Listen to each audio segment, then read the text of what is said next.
Well, I mean, it was a wonderful, heartwarming scene, wasn't it? Watching all these families being reunited, all those wags in their best tracksuit out there to greet their man, celebration, fizz being thrown.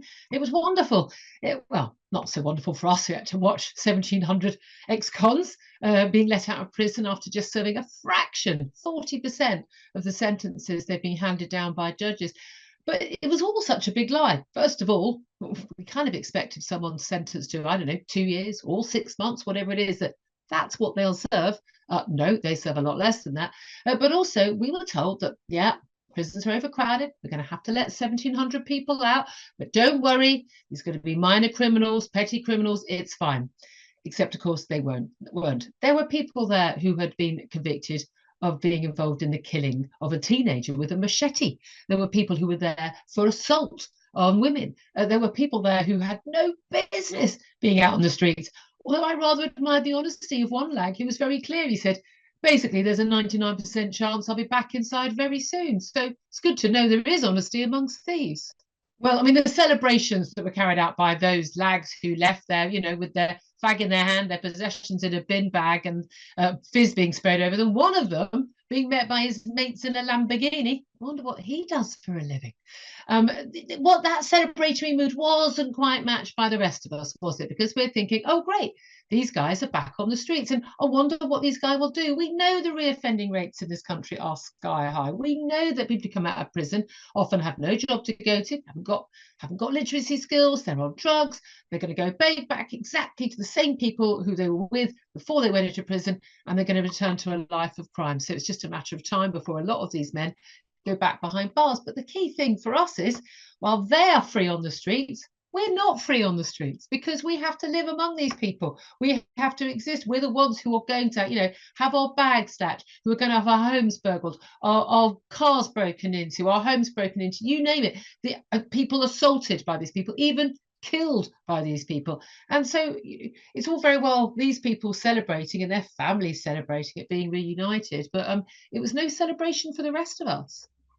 It's not a surprise. There's an awful lot of people who know about these things, former police officers, people who've worked in the parole system, in the prison system, saying this is going to be a disaster. We had the inspector of prisons, no less, saying this was going to be a big risk for the public.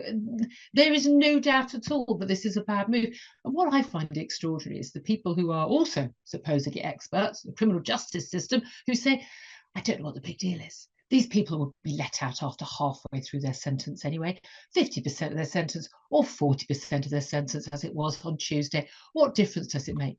But by that argument, why don't we just let them out after 10% of their sentence? Or why don't we just not put them in prison at all? Why don't we just give them all £100,000 and a free home and have done with it? Send them on a cruise. I don't know. The argument is just so bizarre, because what everyone forgets about prison, it's not just about punishment, and it's not just about deterrence. It's also about rehabilitation, yes, although we don't do much of that in our prisons.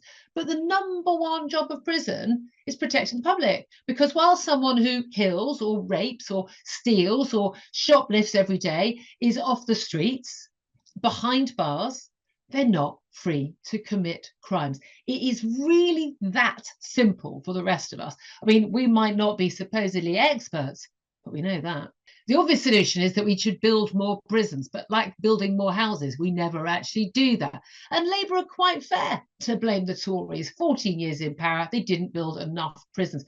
But one of the crucial things we have in this country is we're told all the time, we lock up too many people. Well, actually, we lock up fewer people per crime committed than most other countries in the Western world, other than America. The reality is, prison does work in the sense that it stops people from committing crimes while they are in prison, but we don't have enough prison spaces for them. Oh, yeah. And here's the huge irony. We've let 1,700 people out. There are going to be more let out next month, and even worse criminals. The prisons will be full again in a few months, and we just start all over again. And this is all happening while police aren't actually arresting anybody, because actually most police officers in most forces in this country don't arrest anyone from 1 week to the next. Imagine what would happen to our prisons if they actually started doing their job in the police. The whole thing is crazy. And the only solution to this, I'm afraid, is to build more prisons so there are more cells to put more people in who commit crime and keep them off our streets, to deter, to punish, and to protect the public. And if they want to charge me more taxes to pay for those prisons, I am happy to open my wallet.